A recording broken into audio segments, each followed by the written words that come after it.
In this video, we're going to be giving you some background information and things to think about regarding artificial intelligence. More specifically, we're going to be talking about generative AI programs like ChatGPT.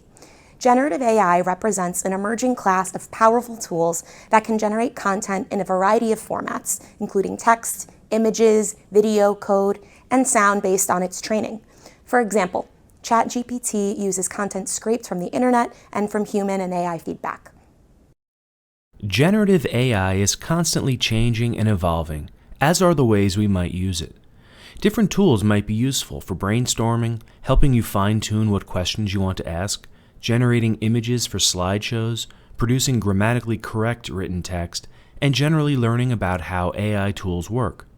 However, you should be aware that content generated by these tools could be biased, taken out of context, or simply fabricated.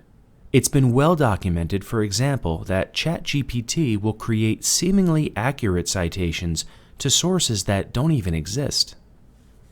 It's also good to be aware that some text generators can use large language models in ways that are not always transparent or responsible, and definitely can produce the bias found in the text they are trained on.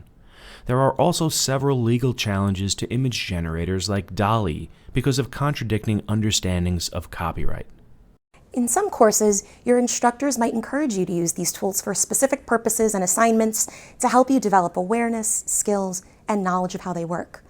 Other instructors might make it clear in the syllabus or in class that the use of these generative AI is inappropriate for the assignments in that class.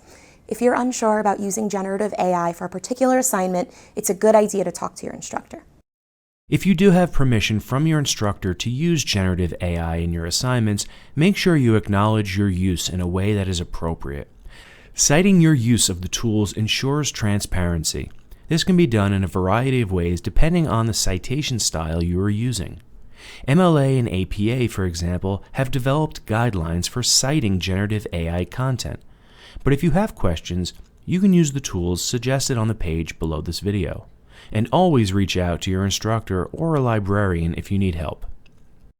The technology of artificial intelligence is changing fast, and it's hard to keep up. But if you plan on using any of these tools, do your best to develop your skills in AI literacy.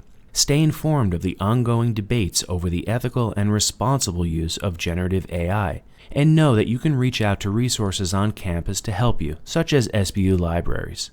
Make sure your instructors are always aware of how you use these tools so that you avoid being accused of violating SBU's academic integrity policy by turning in content that you yourself did not create, which could have consequences such as failing an assignment, a course, or having to go through the academic judiciary process. Stony Brook University is a dynamic research university, a learning environment where you're surrounded by knowledgeable experts, motivated peers, and limitless resources to discover new ideas, grow in your knowledge, and develop thinking skills that will stay with you for the rest of your life.